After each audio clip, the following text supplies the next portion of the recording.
Muraho neza bene data, twongeye gushima umwami uduhaye amahirwe kugira ngo dusangire ijambo rye.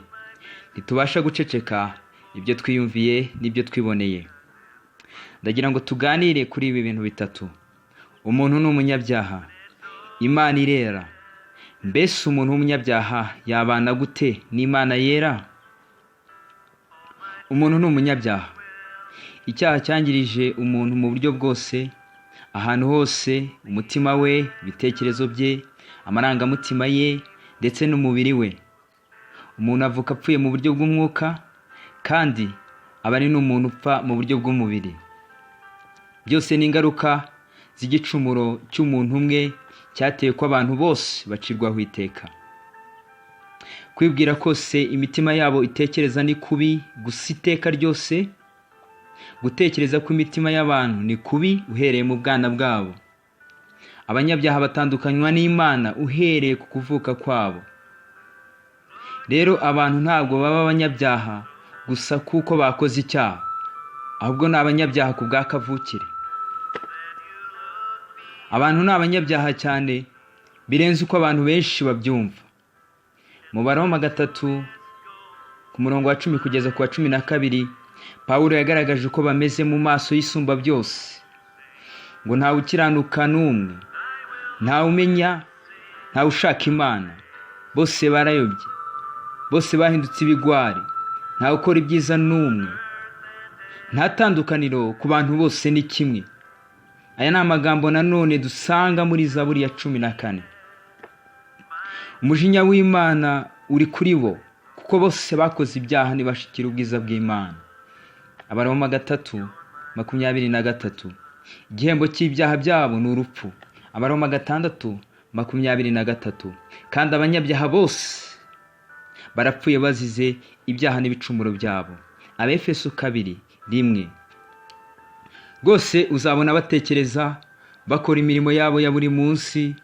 Uzabona mu maso y'abantu hari ibyo bakora tukabona ko ari byiza, ariko mu maso y'Imana atari ko bimeze. Kuko nibyo umunyabyaha, umuntu wa kamere akiranukamo, twita ko ari byiza, n'ubushwambagara bufite ibizinga ku Mana. Yesaya 64:5. Uko rero niko abantu bose ku bwa kavukire baba bameze. Waba waravukiye cyangwa se warakuriye mu rusengero cyangwa ku muhanda, uwo uri we wese, aho uturuka hose, uko usa kose, menya ko abanyabyaha bose ari babi mu maso y'Imana. Imana irera. Abantu benshi bakunda kuvuga ngo Imana ni nziza. Yego nibyo, ariko ikibabaje ntibazi ko kuba ari nziza ikunda ikiza gusa, kandi abantu bo bakora ibibi gusa. Nta cyiza kibabamo muri kamere zabo. Kubera ko Imana ari umukiranutsi, ubwo nyine ikunda ibyo gukiranuka. Kandi mwibuke ko twabonye ko nta muntu wa kamere ukiranuka cyangwa se ukora ibyiza. Zaburi ya 11:7. Kuko Uwiteka ari umukiranutsi kandi akunda ibyo gukiranuka, abatunganye bazareba mu maso he. Zaburi 143:2. Kandi ntushyire umugaragu wawe mu rubanza, kuko mu maso yawe nta muntu ukiranuka cyangwa se ntawe ugutunganiye. Yobu 25:4. Umuntu yabashate kuba umukiranutsi imbere y'Imana, cyangwa se uwabyawe n'umugore yabashate kuba intungane? Imana rurema ni umucyo, ku buryo nta mwijima na muke uri muri yo. Imana irera ku buryo nta cyaha gishobora kuba muri yo. Kandi mwibuke ko twabonye ko umuntu wa kamere ari mu mwijima cyangwa se mu byaha, kandi n'imbata yabyo. Yohana 1:5. Ubu nibwo butumwa twumvishe buvuye kuri we, tukababwira yuko Imana ari umucyo kandi ko muri yo hatari umwijima na muke. Muri naho muri 1:3 havuga ko Imana itazigera ireka icyaha itagihanye. He will by no means leave guilt unpunished. kandi twibuke neza ko atari icyaha gihanirwa ikuzimu, ahubwo ni umunyabyaha ugikora. Wakwibaza ngo mbese niba ari uko bimeze ninde wakizwa? Cyangwa se ukibaza uti mbese uyu muntu w'umunyabyaha yabana ate n'iyo Mana yera? Igisubizo ni uko umuntu w'umunyabyaha agirwa umukiranutsi cyangwa se intungane, ari byo twita gutsindishirizwa. Kandi umuntu atsindishirizwa no kwizera gusa. Gutsindishirizwa no kwizera. Birumvikana cyane ko umuntu w'umunyabyaha wa kamere nta cyiza yifitemo cyamuhuza n'Imana yera. Umuntu wa kamere ntacyo afite cyangwa se yakora cyatuma mu rubanza rw'Imana aba intungane. Umuntu wa kamere ntabwo bimushobokera, ariko ku Mana byose birashoboka. Imana ni ishobora kugira umunyabyaha intungane cyangwa se umukiranutsi ku buntu bwayo ibimuhereye ubusa, kubwo gucungurwa kubonerwa muri Yesu Kristo. Abaroma 3:24. Umunyabyaha nta handi afite ho guhungira hatari kuri Kristo Yesu gusa, kubera ko ari we muhuza umwe uhari w'abantu n'Imana. Abantu benshi bumva ko batsindishirizwa n'imirimo, abandi bakumva ko kwizera kudahagije, ahubwo ko n'imirimo yabo bifatanya kugira ngo batsindishirizwe. Ariko Bibiliya yo yigisha ko umuntu atsindishirizwa no kwizera, apana imirimo. Ngo Aburahamu yaba yaratsindishijwe n'imirimo aba afite icyo yirata, ariko ngo si imbere y'Imana.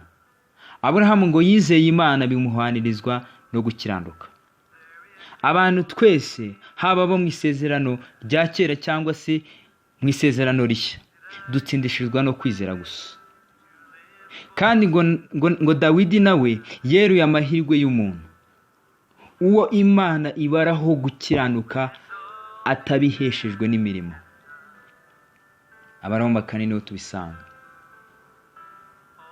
Mu mwaka w'1500 umwe mu bihaye Imana yigaga urwandiko Pawulo yandikiye Abaroma, umurongo umwe gusa muto wahinduye ubuzima bwe. Abaroma 1:17. Niko gukiranuka kw'Imana kwahishuwe, guheshwa no kwizera kugakomezwa nako. Ntabwo yumvaga ukuntu gukiranuka kw'Imana yakubara ku munyabyaha kuko yizeye gusa. Martin Luther yumvaga ko gukiranuka kw'Imana ari imiterere cyangwa se attribute yayo yo gucira umunyabyaha urubanza. Ntiyumvaga ko gukiranuka kwayo yagusangiza umunyabyaha. Ibyo umuntu akora ndetse n'uburyo agerageza kwitwara we ubwe ntibyatuma abasha guhagarara imbere y'Imana ngo yemerwe. Ahubwo umuntu wabazweho gukiranuka kwa Kristo kubwo kwizera niwe ushobora kwemerwa mu maso y'Imana ko ari umukiranutsi. Gutsindishirizwa rero birenze kumva ko twababariwe, kuko ari ukubabarirwa gusa, n'ubundi mu maso y'Imana ntitwabasha guhagarara. Rero Imana ibabarira umunyabyaha ikanamubaraho gukiranuka. Abakorinto 2:5-21. Kuko utigeze kumenya icyaha, Imana yamuhinduye kuba icyaha ku bwacu, kugira ngo muri we duhinduke gukiranuka kw'Imana. Abakorinto 1:30. Niyo ibaha kuba muri Kristo Yesu, waduhindukiye ubwenge buva ku Mana no gukiranuka no kwezwa no gucungurwa. Abafilipi 3:9. Kandi ngo mboneke ko ndi muri we ntafite gukiranuka kwanjye kuva ku mategeko, ahubwo mfite ukuzanwa no kwizera Kristo, ariko gukiranuka kuva ku Mana guheshwa no kwizera.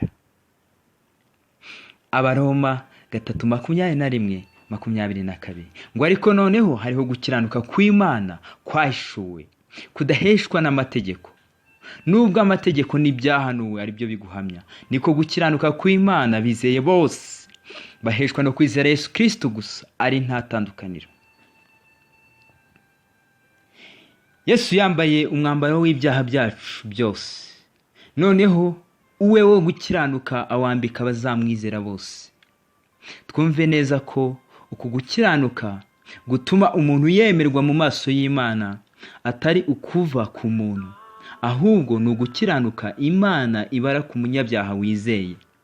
Wambaza uti, mbese ko ijambo ry'Imana ritubwira gukiranuka? Yego nibyo. Hari umugabo umwe wabivuze neza. Yaravuze ngo ntabwo dukora ibyo gukiranuka kugira ngo tugirwe abakiranutsi, ahubwo kuko twagizwe abakiranutsi dukora ibyo gukiranuka. Ikindi wambaza uti, mbese ko twabonye ko ari ukwizera gusa, none kuki Yakobo yavuze ngo kwizera kudafite imirimo kuba gupfuye? Yego nibyo, uko kwizera ni uko abadayimoni. Ntabwo ariko kwizera kw'abana b'Imana. Kwizera kw'abakristu b'ukuri bagira ni ukubyara imbuto z'imirimo myiza. N'igisambo ku musaraba iyo gikomeza kubaho, ntekereza ko cyari gukora imirimo myiza. Imirimo myiza ntabwo ariyo itanga agakiza, ahubwo agakiza gatanga imbuto cyangwa se imirimo myiza. Abefeso 2:8, mwakijijwe n'ubuntu kubwo kwizera, ntibyavuye kuri mwe ahubwo ni impano y'Imana, ntibyavuye no ku mirimo kugira ngo hatagira umuntu ubyirata. Rero twumve neza ko imirimo myiza atariyo iduhesha agakiza, ahubwo uwakijijwe arangwa n'imirimo myiza, kuko niyo twaremewe muri Kristo Yesu. Abefeso 2:10. Umuntu uvuga ko yakijijwe akabaho nta mbuto yera cyangwa se nta mirimo myiza akora, ahari wasanga yishuka ko akijijwe kandi adakijijwe.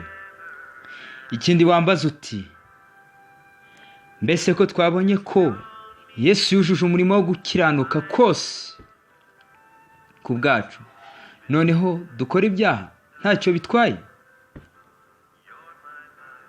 Nanjye nakubaza ngo, niba uri mu bo yagiriye ubwo buntu, urumva bamwitura gukora ibyaha? Ibyo ntibikabeho. Dukwiriye kumwumvira. Ikindi ndagira ngo nkubwire ko kwizera kujyana no kwihana. Hari umugabo umwe wabivuze neza ngo kwizera ni ugushyira ibitekerezo cyangwa se umutima kuri Kristo, naho kwihana ni ugukura umutima ku cyaha. Rero kimwe ntago kibaho ngo ikindi gisigare. Ubuntu n'amahoro n'imbabazi bigwire